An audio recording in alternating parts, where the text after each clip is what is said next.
Hey, what's up, you guys? You're tuned in to the GM podcast. This is your host, Manuel, and my co-host here, Gabby. Tell them what's up, Gabby.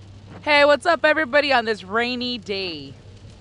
It's raining like hell out here, but you know what? We have other things, bigger fish to fry.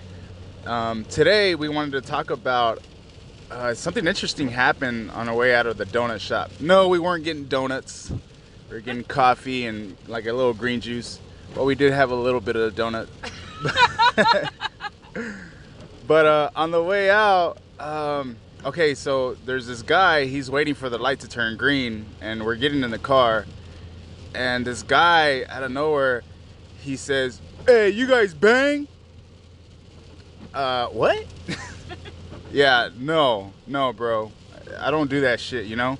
But, it's interesting because the hat that I was wearing has a P logo on it, which is from Pittsburgh, the baseball.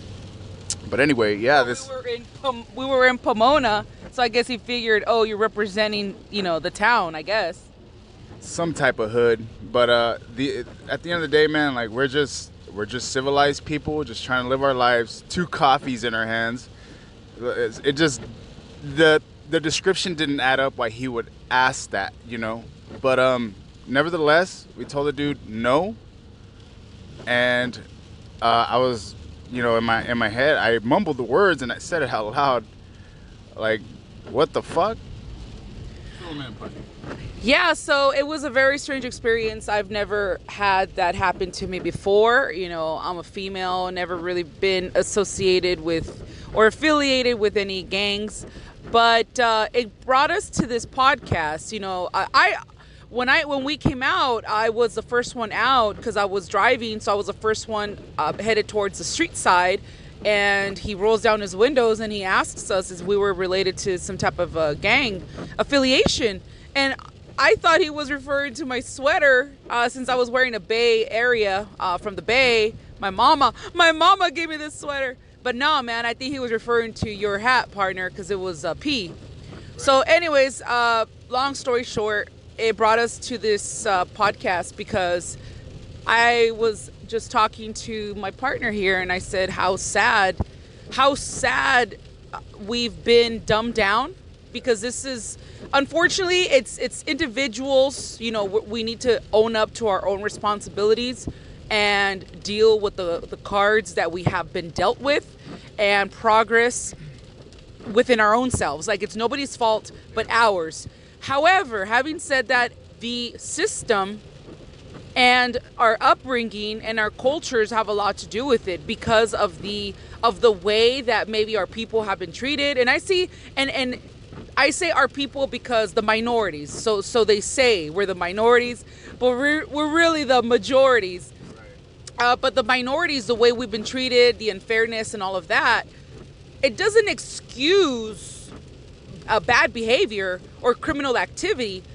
It does not excuse it whatsoever. But, people are people, and they become broken and they become damaged, and they think that is the only way, is revenge on the system, by being criminals or a way to survive. Yeah, but exactly, they do it to innocent people.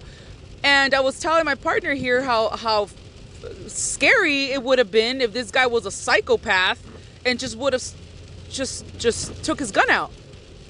That would have been, two people here, we're on our way to work, coffee's in our hand, and you've heard of stories like that where it's mistaken identity and they ask no questions, pull out a gun, and then just start spraying bullets. Like, you hear of things that happen like that way. And so we're pretty fucking lucky that I think I even told you sarcastically, like, well, shit, at least he had the courtesy to ask if we were affiliated with any gangs. But it really kind of saddens me that people think that way. Well, I think we have to, in this situation, we would have to go back a few years. Not a few years, but I would say like a couple of, what is that? What are they called? 10 years? Decades? Decades? Yeah. Centuries, actually? Yeah, we go back a few decades, when this really started was in the, the 70s, 80s era. People were starting to get into gangs and stuff, and they never broke out of that mentality. you know, it just got worse and it got worse and it got worse. And finally, like, you see these innocent people. I mean, I'm not that innocent, but I mean, shit, what am I doing right now that's causing me to ask this guy those type of particular questions? You know, I'm not tagging up on the side of the buildings. You know, I'm not throwing my hands up and you know, trying to provoke somebody. I'm just going to work with coffee in my hand. But anyway, yeah, you have to go back a few decades and just really ask yourself, like, how did this get this bad? You know, and people never really break out of this mentality. If you think about even our culture as a Hispanic, I think it would have been very easy for me to get in that type of system very easily. You know, I grew up in Pomona, so I know the gangs here and there, but I'm not affiliated with them. So I could have had some fault in wearing the P hat today, but what does it matter? It's just an apparel. You know, it's just a I'm not doing anything bad. But anyway, so yeah, this brings me back to the question of how did it get this bad? And really, it's just, you know, you never break out of this mentality. You teach your kids to be a certain way. If not, those kids are gonna hang out with kids that are up to no good, you know, that are just being fools out there.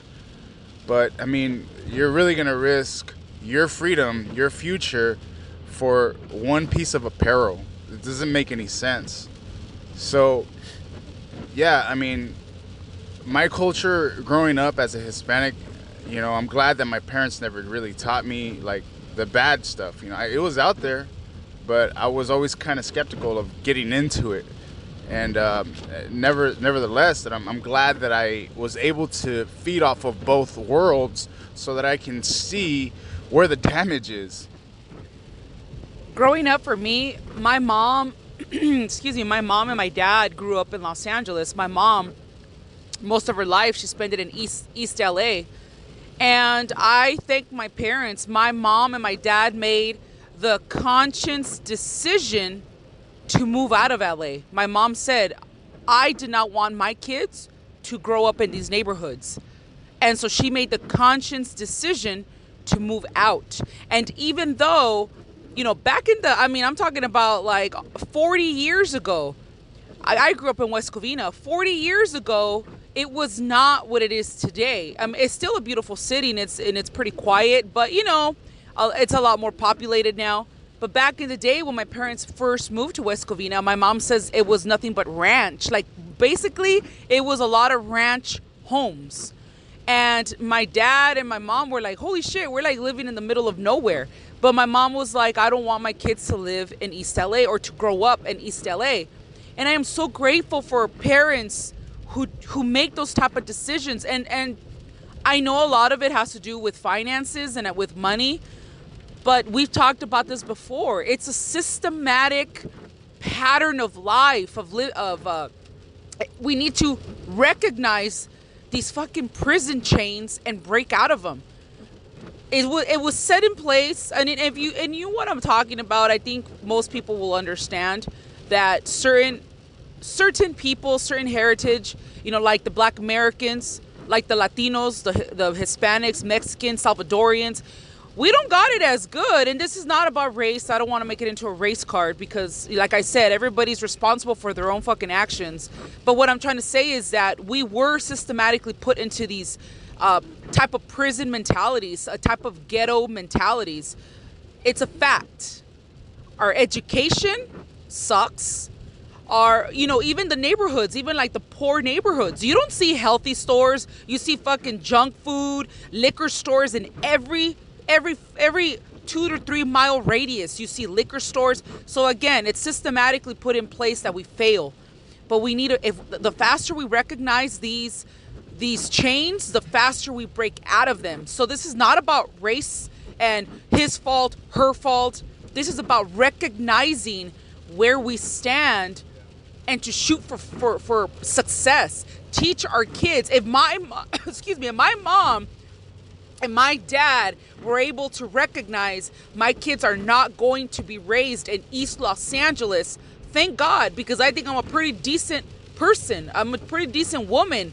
And yes, your environment has a lot to do with who you are, because it's a lot of influence.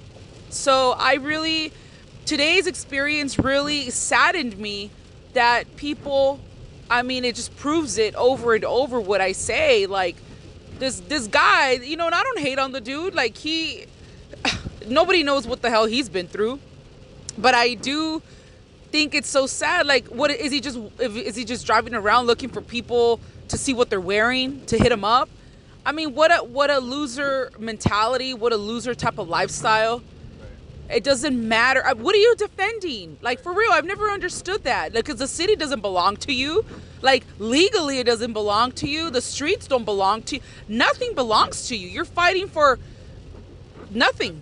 You're fighting for nothing. Because at the end of the day, you could have a war between that neighborhood and this neighborhood, and you still own nothing.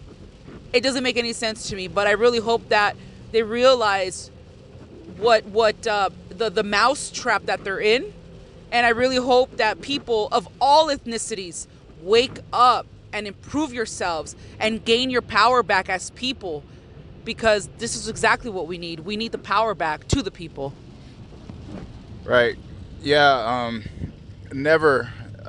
Tomorrow's my birthday, actually, and my best friend's birthday. And yeah, I just never in my 35 years of life have I been asked, do I bang?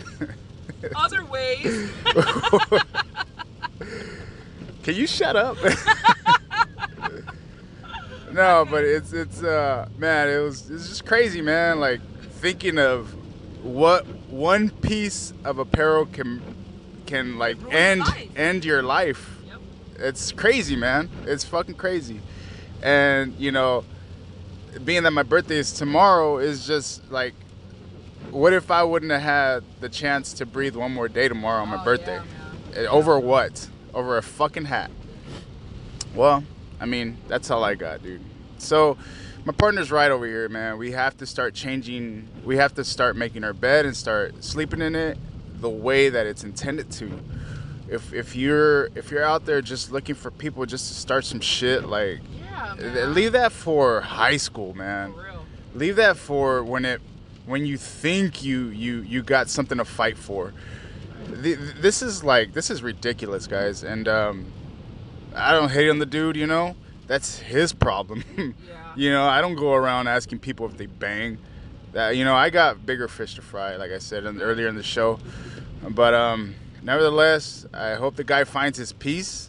I hope the guy finds his purpose in life, man, because that's not a fucking purpose. But you got anything else to say, partner? Oh yeah, hold on. No, that's it, man. I same as you. And you know what? You're right. Tomorrow is your birthday, and it could have ended a lot more. I mean, maybe we're being dramatic, but it really is a dramatic. I mean, you hear the news, you hear what people say. So and so got shot because of a mistaken identity.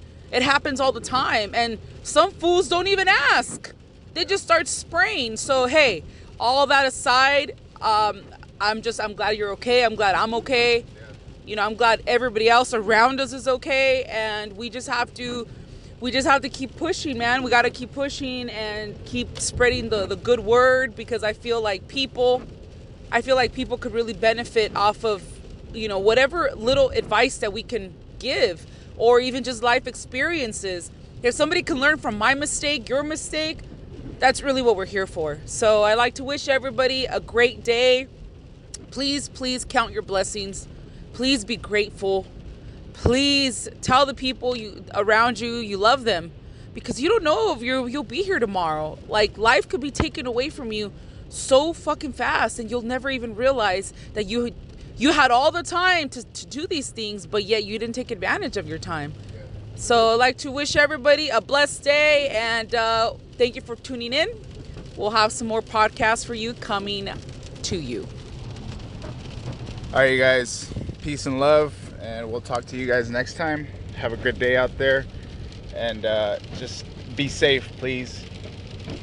Know that someone is waiting for you when you get back home. Peace out, guys.